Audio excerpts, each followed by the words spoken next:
The sea has always been a witness to trade, to conquest, and now to resistance.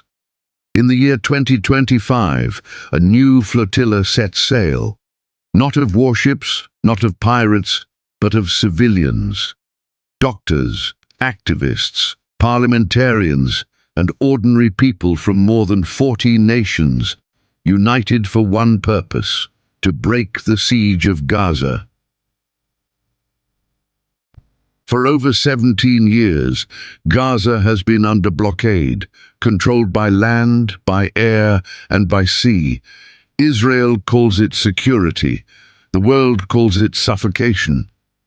In 2010, the world saw the Mavi Marmara massacre, where Israeli commandos stormed an aid ship and killed 9 civilians. That memory still echoes, and it is why today's flotilla matters. They called it Sumud, a word in Arabic meaning steadfastness. Over 40 vessels, 500 passengers, from Europe, Africa, Asia, and the Americas. They gathered in ports of Italy, Spain, and Tunisia, carrying medicine, food, and hope. Their destination, Gaza. As the flotilla moved across the Mediterranean, the world held its breath. Drones appeared over the ships. Mysterious sabotage attacks struck 2 vessels near Tunisia. Yet the mission continued. Every mile forward was a mile of defiance. The world could not ignore it. Greta Thunberg boarded one of the ships.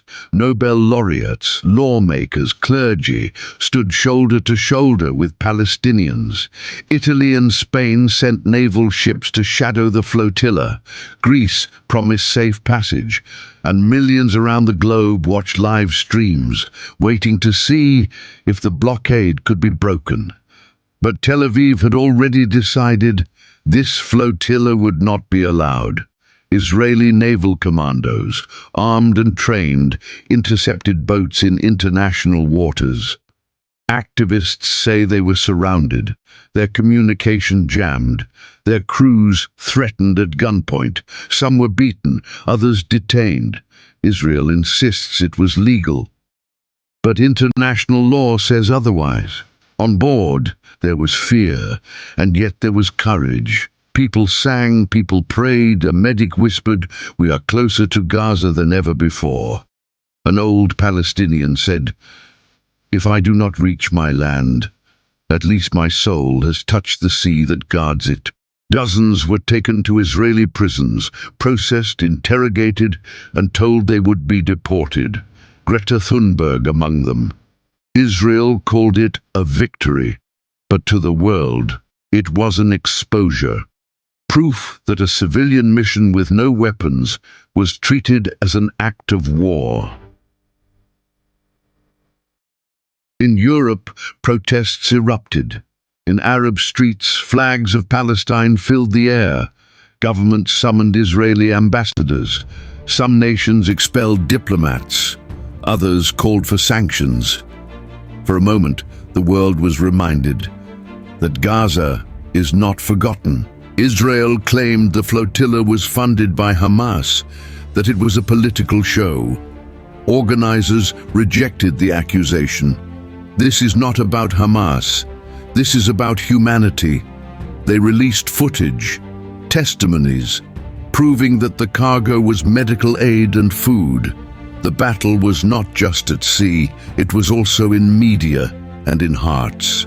Gaza is a prison of 2 million souls, more than half of them children.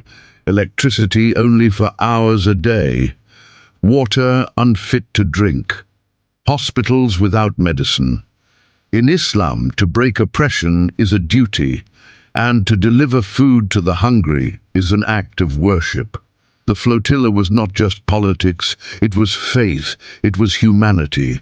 One Italian captain said, "If we die, let the world know we died trying." A nurse from South Africa said, "I was born free, but I will not rest until Gaza breathes freedom." These voices will echo longer than the waves that carried them.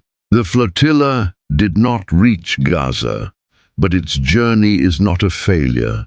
It exposed a truth that the blockade is not about security, but about control, that silence is complicity, and that resistance can sail on wooden boats.